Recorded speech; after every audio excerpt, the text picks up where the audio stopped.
অবশেষে আন্দোলনের চাপে প্রকাশ হল নবম পে স্কেলের গেজেট। নির্বাচিত সরকার এলে সকলেই পাবেন নতুন বেতন ভাতা, অর্থাৎ মার্চ মাস থেকে সরকারি চাকরিজীবীরা পাবেন নতুন স্কেলের আপডেট বেতন। থাকছে বিস্তারিত। আসসালামু আলাইকুম প্রিয় দর্শক, অবশেষে সরকারি চাকরিজীবীদের জন্য আসলো সুখবর। তাই আজকের ভিডিওটি না টেনে শুরু থেকে শেষ পর্যন্ত দেখতে থাকুন। আর অবশ্যই আজকের ভিডিওতে একটা লাইক দিয়ে চ্যানেলটি সাবস্ক্রাইব করে রাখুন সরকারি চাকরিজীবীদের যে কোনো ধরনের আপডেট সবার আগে পেতে। অবশেষে প্রকাশ হয়ে গেল সরকারি চাকরিজীবীদের বহুল আলোচিত নবম পে স্কেলের গেজেট। দীর্ঘ অপেক্ষা, আলোচনা আর নানা জল্পনার পর এই গেজেট প্রকাশকে অনেকেই দেখছেন সরকারি কর্মচারীদের জন্য একটি বড় স্বস্তির বার্তা হিসেবে। যদিও গেজেট প্রকাশ হয়েছে, তবে এটি এখনই পুরোপুরি কার্যকর হচ্ছে না। গেজেট অনুযায়ী জাতীয় নির্বাচন শেষ হওয়ার পর নতুন সরকার গঠিত হলে তখনই নবম পে স্কেলের নতুন বেতন ও ভাতা বাস্তবায়ন শুরু হবে।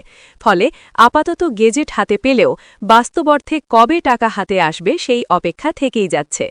গেজেটে উল্লেখ করা তথ্য অনুযায়ী নবম পে স্কেলে সর্বোচ্চ বেতন নির্ধারণ করা হয়েছে 1,78,000 টাকা এবং সর্বনিম্ন বেতন ধরা হয়েছে 21,000 টাকা। আগের পে স্কেলের তুলনায় এই বেতন কাঠামো যে অনেকটাই বাড়ানো হয়েছে তা স্পষ্ট।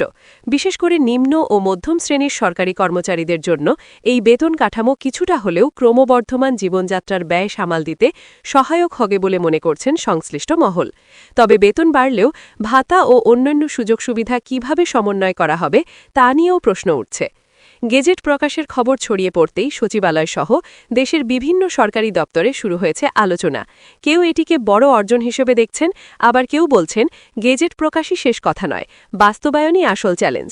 অনেক কর্মকর্তা কর্মচারী মনে করছেন নির্বাচন পরবর্তী সময়ে নতুন সরকার এলে তখন রাজনৈতিক ও অর্থনৈতিক বাস্তবতার উপর নির্ভর করেই এই পে স্কেল পুরোপুরি কার্যকর হবে। ফলে এখনই উচ্ছ্বাসের পাশাপাশি রয়েছে এক ধরনের অনিশ্চয়তা। অর্থ মন্ত্রণালয় সংশ্লিষ্ট সূত্রগুলো জানাচ্ছে, নবম পে স্কেল বাস্তবায়নের জন্য সরকারকে বড় অঙ্কের অতিরিক্ত অর্থের সংস্থান করতে হবে।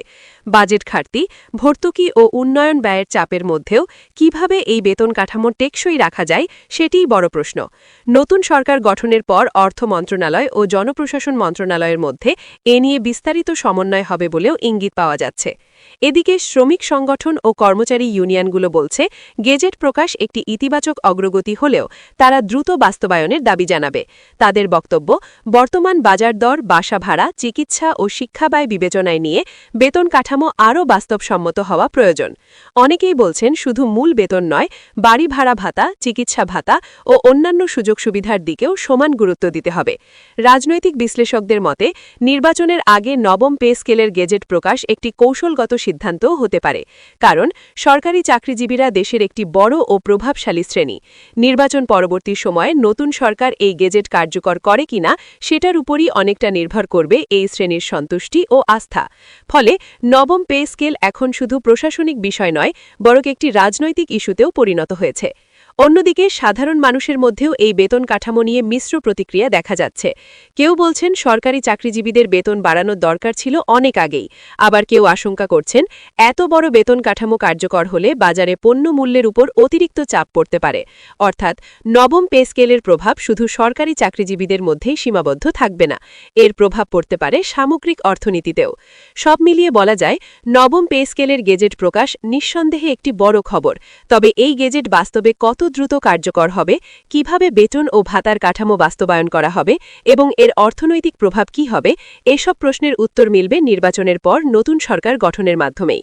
এখন দেখার বিষয়, প্রতিশ্রুতি আর বাস্তবায়নের মাঝের এই ব্যবধান কতটা দ্রুত কমানো যায়।